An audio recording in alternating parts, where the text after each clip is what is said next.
নমস্কার। আমি এখন দু একটা টিপস বলবো, যে টিপসগুলো আপনাদের মতো শিক্ষিত লোকেদের জন্য প্রয়োজনীয় এবং যুব সমাজের জন্য অধিক প্রয়োজনীয়। মানব গড়ার জন্য অধিক প্রয়োজনীয়। বলছি, প্রথম টিপস হচ্ছে, honesty is the power of God. কি বললাম? Honesty is the power of God.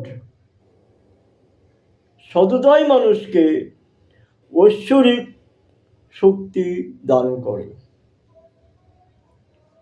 সততাই মানুষকে ঐশ্বরিক শক্তি যোগায়। আপনি সৎপথে চলুন, সুফল অবশ্যই পাবেন। কেউ ভুল করে আপনাকে 20-50 টাকা বেশি দিয়ে দিল,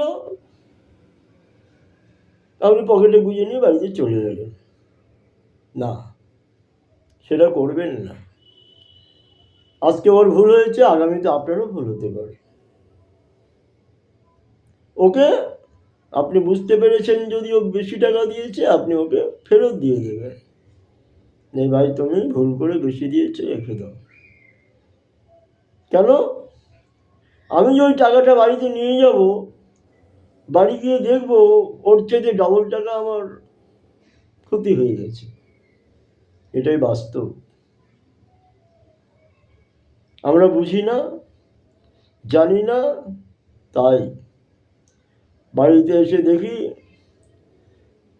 একটা তেলের বোতল, কাঁচের বোতল ওপর থেকে পড়ে ভেঙে তেলগুলো পড়ে গেল। কেন গেল? আমাদের অসাবধানতার জন্য। ভগবান ফেলে দিয়েছে। আপনার 50 টাকা ভুল করে দিয়েছে, আপনি নিয়ে এসেছেন, এটা আপনি মেরে দিয়েছেন টাকাটা। ও ভুল করেছে বলে আপনি ভুল করবেন? জেনে শুনে নিয়ে এসেছেন।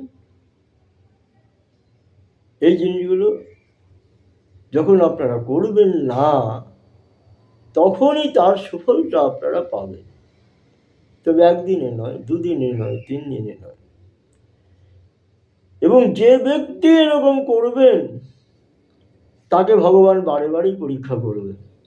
আজকে রামবাবু ভুল করে 20 টাকা দিয়ে দিল বেশি, আপনি ফেরত দিলেন।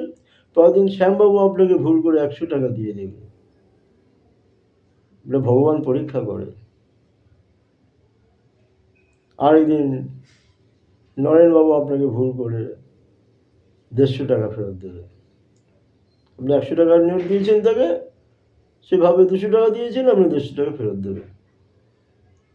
এরকমভাবে ভগবান পরীক্ষা করে, এবং আপনাকে সেই পরীক্ষায় উত্তীর্ণ হতে হবে। 1 বার, 2 বার, 3 বার, 5 বার, 7 বার। তারপরে দেখবেন সেই ফলটা আপনি অবশ্যই পাবেন। তাই বলছি, honesty is the power of god. সেই ঐশ্বরিক শক্তিটা আপনি পেয়ে যাবেন ধীরে ধীরে। এরকমভাবে আপনি এগিয়ে চলুন।